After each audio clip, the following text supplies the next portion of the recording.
I'm not in Saquon's head, and I don't know what he's going to do. I think the thought is that Saquon's going to show up and play. Like, you're really going to like forfeit $10 million, like to sit the year out and then play next year. But I think everyone's been very careful to say, like, it's not a lock. It's not 100% that Saquon Barkley is going to be there in week number 1. Now, we can have a Giants win total conversation, 7.5 right now at BetMGM. Will they make the playoffs? No, minus 200. At BetMGM, yes, plus 165. At BetMGM, our show sponsor right now, you can bet, not like you can bet like a bleep ton of money on it, but you can bet Saquon Barkley's rushing yards over under. That's listed right now at BetMGM, which is a little interesting, right? Given that he may not be there in week number 1. He may be like, you know what? I'll see you at some point during the season.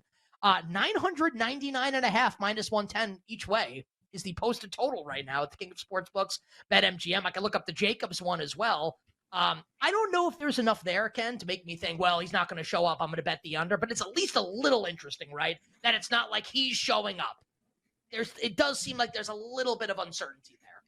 Have you bet the under on the Giants?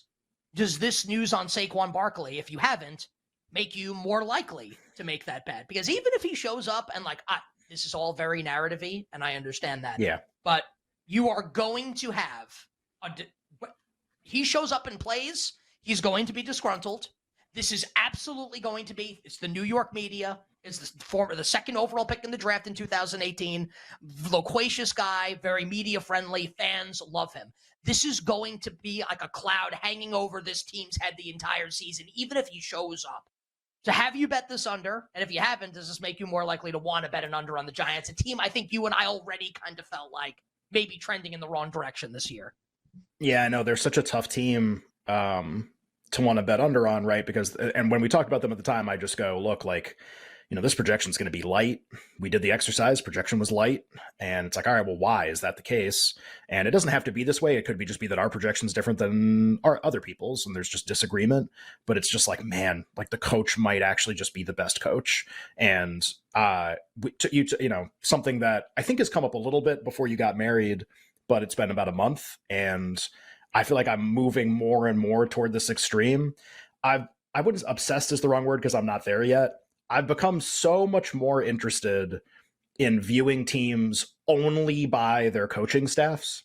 And this for all sports, it's been this like weird, I don't know, not a rabbit hole, because that almost implies that it's like weird and random or something, but just like a journey that I've been on intellectually for like a month. It's a little problematic for me to click a button on a team to be brutal that might have the best coach. And we don't know if he's the best coach, but there are very few people who can be the best coach, and he's one of them.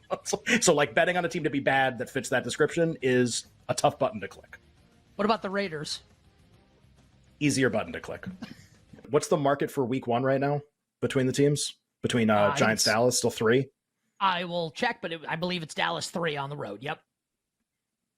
What is the number if Pollard doesn't play, and what is the number if Saquon doesn't play?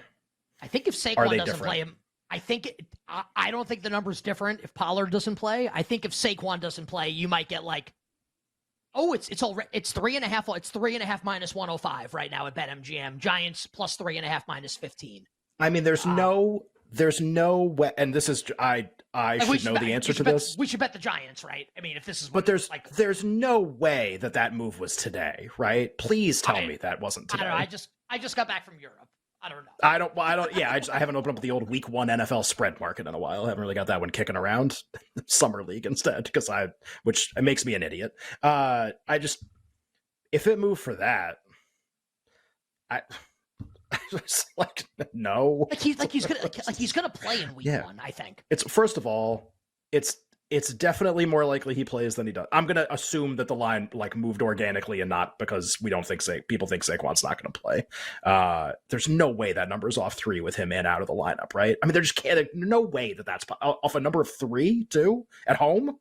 That seems crazy. I agree with you that if Pollard doesn't play, I don't, especially because like you're already, it's one thing if it was, Giants home and it's 5.5, you're like, well, it went to 5, and be like, cool, so it went to nothing. It was nothing and it went to nothing. And but like a key number of 3, like I don't know if we're going off or on that based on either of these players. If it was one, it would probably be Saquon, but like just the market that you're talking about going from 3 to 3.5, even on like a an impactful running back, I guess. That seems a little crazy. So I don't think it moved for that reason, but man, maybe I'll text a couple people and just be like, hey, was this 3 for a long time? And did it go to 3.5 like in the last 24 hours? That'd be pretty terrible. I would have a hard time getting to a Dallas bet in a game where that, like, and just think about again, not to get back to the obsession recently, like McCarthy 3.5 on the road against Dable. Not to get back to my obsession, but right. But just, doesn't everything steer back to this? Like, oh yeah, McCarthy 3.5 on the road against Dable. Then you want to lay McCarthy? Well, there's a phrase that's kind of really funny to say out loud. Yes, hopefully his defense stiffens in this game. Him and Dan Quinn. Would you ever want Dallas more than a field goal against that guy on the other sideline at home? No. I don't know. Yeah, it's now that's that whole game for me is now going to be, if we're going to be in 3.5, that whole game's going to be bet the Giants or don't bet the Giants or don't bet the game.